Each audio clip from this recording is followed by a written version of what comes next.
네, 오늘 우리 로마서 3장 27절부터 31절까지 말씀을 읽으셨고요. 오늘 말씀의 주제는 자랑할 것이 하나도 없습니다. 네, 자랑할 것이 하나도 없습니다. 라는 우리 주제로 함께 좀 말씀을 나누고 싶습니다. 자, 오늘 우리가 읽은 그 본문의 말씀 중에 딱 시작하자마자 한 가지 중요한 질문을 던지고 있습니다. 바로 이제 그런즉 자랑할 때가 어디냐라는 거죠. 그런즉 자랑할 때가 어디냐. 자, 이게 무슨 질문일까요? 바로 그 위에 이제 우리가 이전 로마서 말씀까지 보면은 이제 그런 흐름이었죠. 복음에 대해서 설명하면서 우리가 이제 죄를 지은 죄인이다.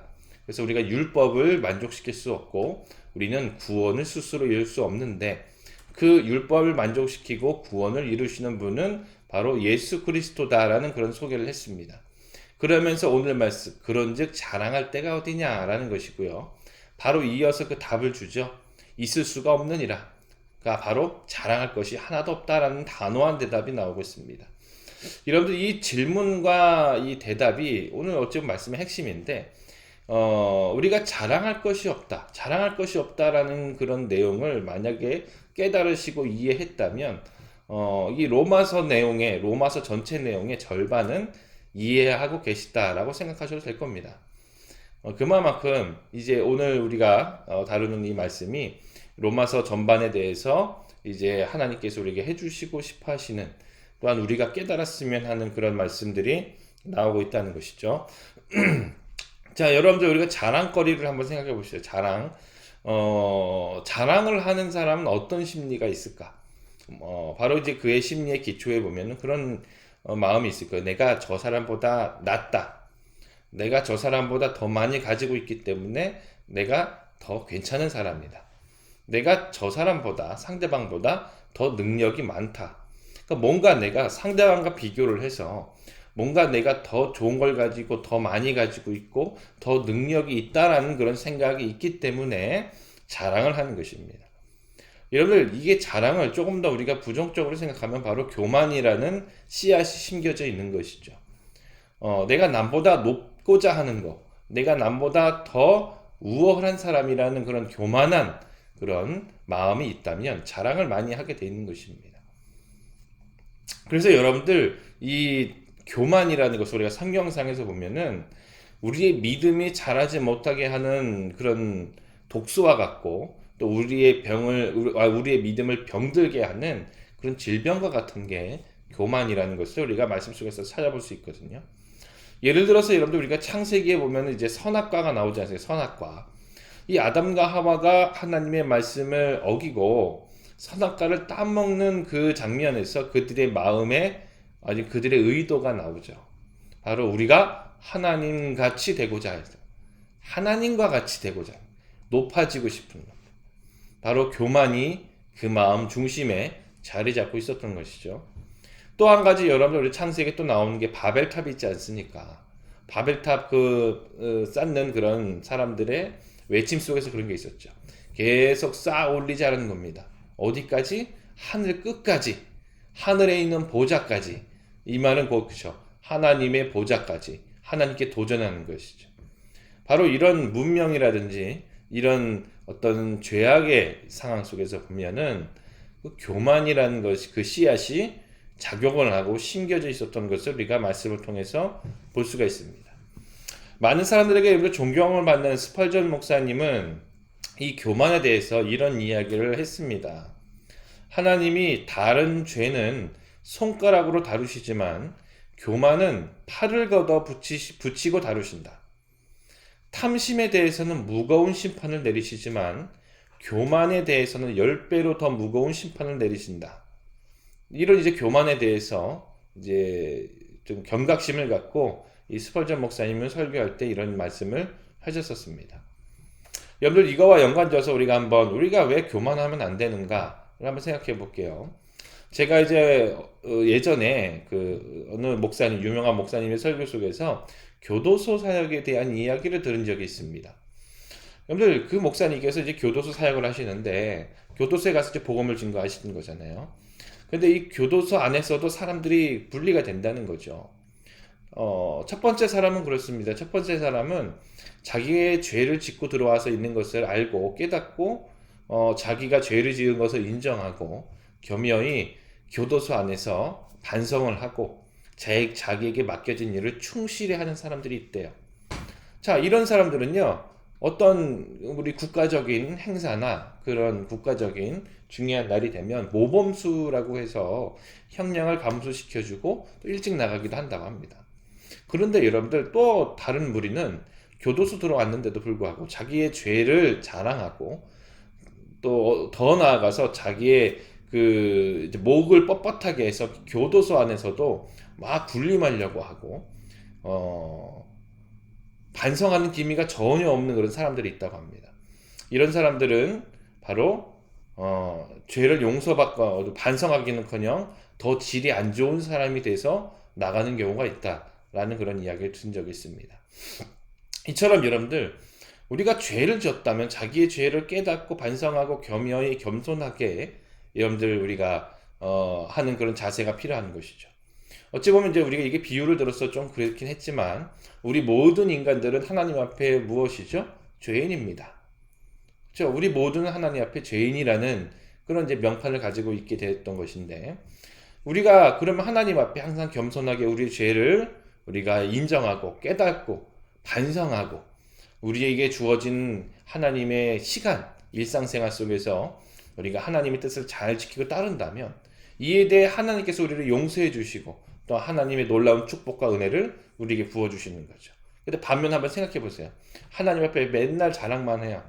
교만이라죠. 교만해가지고 하나님을 찾지도 않고 우리의 죄를 인정하지도 않고 어찌 보면 이 문명 속에서 지금 이 세상 속에서 과학을 자랑하고 자기가 가진 재능을 자랑하고 자기가 가진 재물만 심취해서 하나님을 섬기지 않고 하나님을 따르지 않은 모든 사람들이 어찌 보면 자기의 죄를 인정하지 않고 자기의 삶을 자랑하며 그렇게 교만하며 살고 있는 것이 아닌가라는 그런 생각도 하게 되는 것입니다.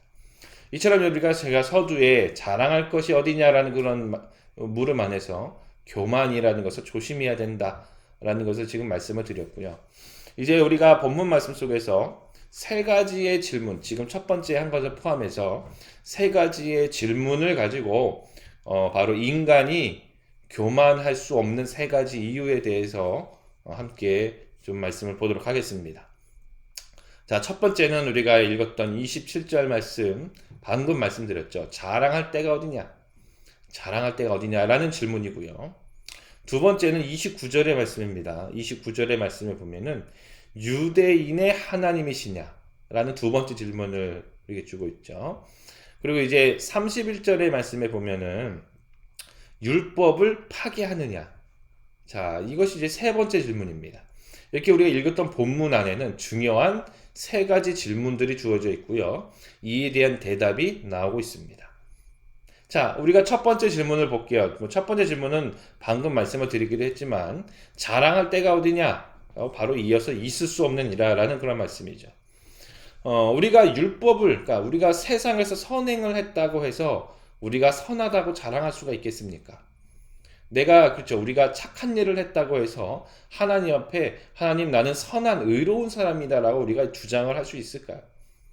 예를 들면 율법이라고 비교 친다면 전에도 말씀드렸지만 100가지의 율법 조항이 있습니다. 근데 99가지는 잘 지켰어요. 그런데 마지막 한 가지를 못 지켰다고 생각해 보시면 결국에는 우리는 율법을 완전히 지키지는 못한 사람이 되는 것입니다. 바로 여러분들 우리가 이 세상에서 아무리 착한 일을 하고 아무리 선한 일을 했다고 해도 그것을 가지고 하나님 앞에 자랑할 것이 없다는 것이죠. 결론적으로 보면 우리는 아주 작은 부분에서 한 가지 죄를 짓더라도 우리는 죄인이기 때문이라는 것입니다. 이 세상의 성인이나 이 세상에서 존경받는 성자라고 할지라도 우리가 삶 속에서 전 일생을 통틀어서 교만과 시기와 질투와 분노와 미움과 이 모든 것에 자유로울 사람은 아무도 없다는 것이죠. 그래서 우리 인간은 하나님 앞에 자랑할 것이 없는 살아난 존재라는 것입니다. 에베소서 2장 8절 9절의 말씀에 에베소서 2장 8절 9절의 말씀에 이런 말씀을 주십니다. 너희는 그 은혜에 의하여 믿음으로 말미암아 구원을 받았으니 이것은 너희에게서 난 것이 아니요 하나님의 선물이라. 행위에서 난 것이 아니니 이는 누구든지 자랑하지 못하게 함이라. 자, 지금 구원에 대해서 말씀해 주셔요. 구원이라는 것은 하나님의 은혜고 하나님의 선물이기 때문에 이 구원 앞에서 자랑할 사람이 아무도 없다는 것입니다. 사람이 행위로서 구원을 얻은 것이 아니고 하나님의 선물이라는 것이죠. 여러분, 자랑에 대해서 한번 생각해 보면은 유대인들만큼 자랑을 많이 하는 사람들도 드물 것입니다. 그래서 여러분들 빌립보서 3장 5절에 보면 사도 바울이 그 전에 복음을 받기 전 사울일 때에 그가 가지고 있었던 자랑거리에 대해서 나열하거든요. 이렇게 말합니다. 내가 8일 만에 할례를 받고 이스라엘 족속이요 베냐민 지파요 히브리인 중에 히브리인이요 율법을 이는 바리새인이요 열심으로는 교회를 박해하고 율법의 의로는 흠이 없는 자라. 아주 그냥 그 자랑거리가 많죠. 얼마나 큰 자랑거리. 유대인들 안에서 엘리트였고 유대인들 사람들이 존경하고 유대인 사람들이 젊은 청년 때부터 이 사도 바울은 두각을 나타내는 그런 사람이었던 것이죠. 결국엔 여러분들 이 사도 바울이 말하는 거는 그런 거예요. 나는 할례를 받은 선민이고 나는 왕의 후손이고 나는 유대인의 순수 혈통이다라는 것입니다. 엄청난 자랑거리였습니다. 결국엔 나중에 이제 사도 바울이 복음을 받아들이고 예수님을 영접하고 나서는 이 모든 것들을 나는 배설물로 여긴다. 똥처럼 여긴다라고 이제 고백을 하잖아요. 근데 이전엔 이게 엄청난 자랑거리였다는 것입니다. 꼭 여러분 그래요. 자기의 선행, 자기가 가지고 나온 것을 하나님 앞에 나와서 자랑을 한다는 것은 결국엔 하나님께서 나를 선인이라고 의인이라고 인정해 주셔야 되고 내가 선하기 때문에 복을 내려달라는 무언의 압박이 될 수도 있는 것입니다. 꼭 여러분들 우리 교회 안에서 공로주의를 좀 조심하셔야 돼요. 공로주의. 여러분들 그래요. 구원이라는 것은 그 선행이라는 것 그리고 이제 우리가 하나님 앞에 봉사한다는 것은요. 내가 구원받기 위해서 하는 것이 아닙니다. 만약에 여러분들 우리가 선행을 행하고 우리가 교회 내에서 봉사를 함으로 구원을 얻는다고 치면 이게 공로주의인 거예요. 율법주의가 될 수가 있죠. 여러분들 우리가 선행을 하고 우리가 봉사를 하는 것은 구원을 받았기 때문에 감사함으로 하는 것입니다. 다시 한번 말씀을 드리면 바로 우리가 선행을 하고 삶 속에서 우리가 선행을 하고 교회 안에서 봉사를 열심히 하는 이유는 우리를 구원하신 주님 앞에 감사하기 때문에 우리가 열심히 주의 백성답게 살기 위하여 그렇게 하는 것입니다. 분명히 우리는 이것을 기억해야 될 것이라는 것이죠. 이런 우리가 그래요. 구원에 대해서 깊은 감격이 있을수록 내가 하나님께서 나를 구원하신 그 구원에 대해서 감사함이 깊을수록 선행이 더 많아지고 그리고 주를 따르는 그런 우리의 삶이 더 풍성해질 거라는 것이죠. 바로 하나님께서는 율법을 주신 이유도 이스라엘 백성 가운데 하나님의 백성답게 살게 하기 위해서 주신 것처럼 바로 우리가 하나님의 뜻에 따라 사는 것은 구원을 받기 위한 삶이 아니고 이미 우리는 구원을 예수 그리스도를 믿음으로 말미암아 받았기 때문에 그 믿음의 삶, 하나님의 자녀의 삶을 살기 위한 여정이라는 것을 우리는 기억해야 될 것이라는 것입니다. 자, 두 번째 질문을 보도록 하겠습니다. 두 번째, 우리 29절 말씀이었죠. 하나님은 다만 유대인의 하나님이시냐? 라는 것입니다. 근데 그 뒤에 답변은 또한 이방인의 하나님은 아니시냐? 진실로 이방인의 하나님도 되시느니라. 자, 이 유대인의 하나님이시냐라는 것은 어떤 의미였냐면 바로 이제 그 유대인들 사람들이 가지고 있는 선민 사상입니다. 바로 유대인들 자기들은 이미 구원을 받았기 때문에 우리는 하나님의 백성이고 이방인들에 대해서는요 구원에 대해서는 원천적으로 봉쇄를 했습니다. 그들 안에서 어떻게 구원이 나올 수 없고 하나님의 은혜가 그들에게 갈 수 없다라고 생각을 했습니다. 그래서 이방 땅, 이방의 문화, 이방의 모든 것들이 부정하고 더럽다라고 생각을 했죠. 근데 여기서 말씀해 보면은 유대인의 하나님이시냐는 것은 유대인만의 하나님이시냐 아니라는 것입니다.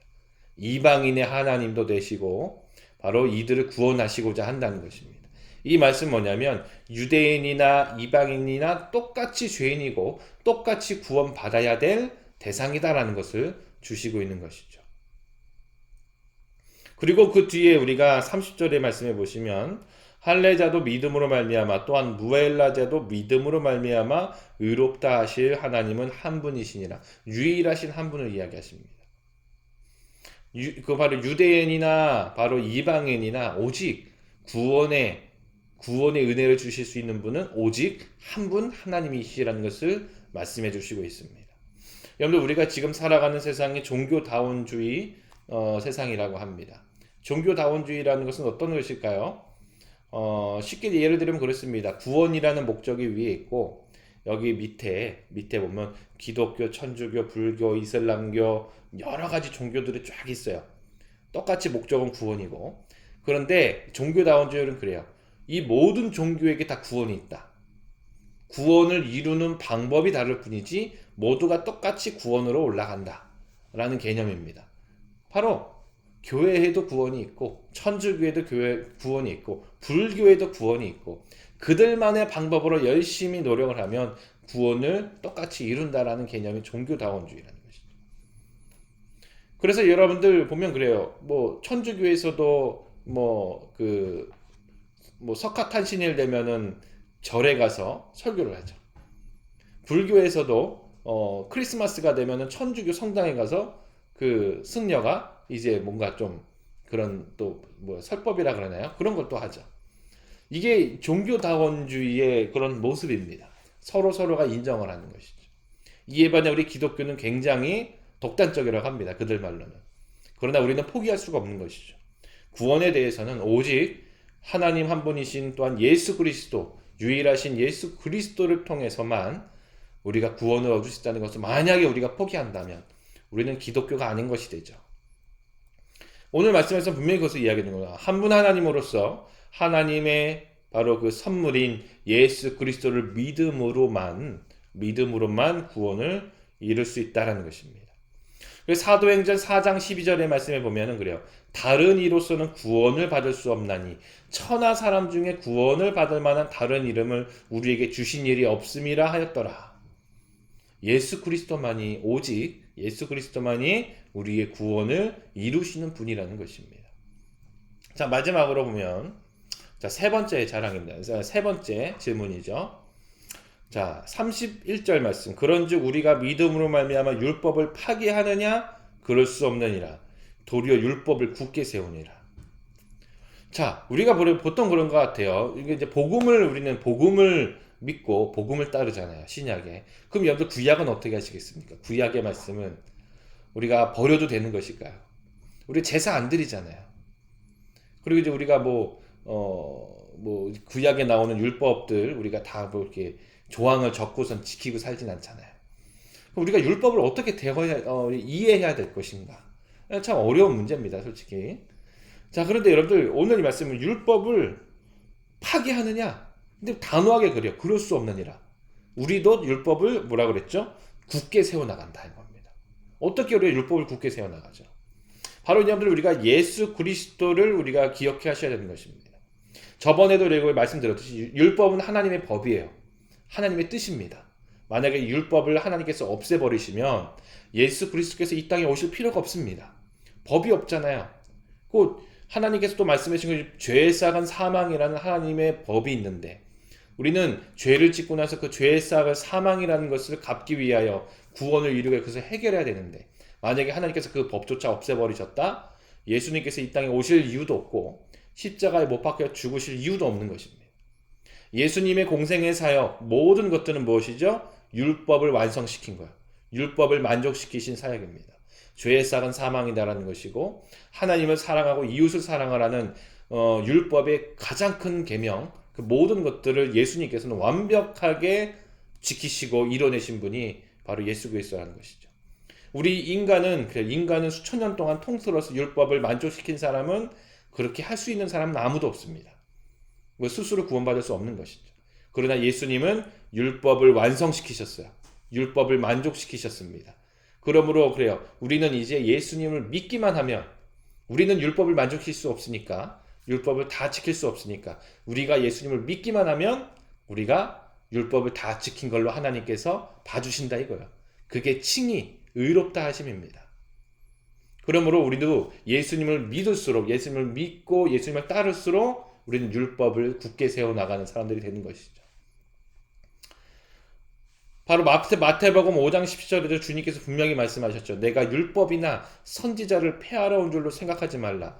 폐하러 온 것이 아니요 완전하게 하려 함이라. 바로 예수님께서는 그 율법을 만족시키시고 십자가에 못 박혀 죽으심으로 부활하심으로 복음의 율법의 완성을 우리에게 선물로 주셨다는 것을 우리가 기억하셔야 될 것입니다. 그러므로 오늘의 결론은 그렇습니다. 우리가 자랑할 것이 있습니까? 아무것도 없습니다. 구원에 대해서 우리가 무엇 하나 주장할 것도 하나도 없습니다. 오직 우리가 할 수 있는 자랑은 우리를 향한 하나님의 사랑과 예수님의 구원하심을 자랑하고 찬양하는 것일 뿐입니다. 분명히 로마서는 우리에게 그것을 이야기해 주시는 거예요. 우리 스스로에게는 자랑할 것이 아무것도 없지만 우리가 우리의 삶을 통틀어 할 수 있는 자랑은 나를 사랑하신 예수님, 나를 구원하신 예수님을 자랑하고 그분을 찬양하는 것이 바로 우리의 자세이고 우리의 믿음이다 라는 것을 우리에게 이야기해 주시고 있습니다.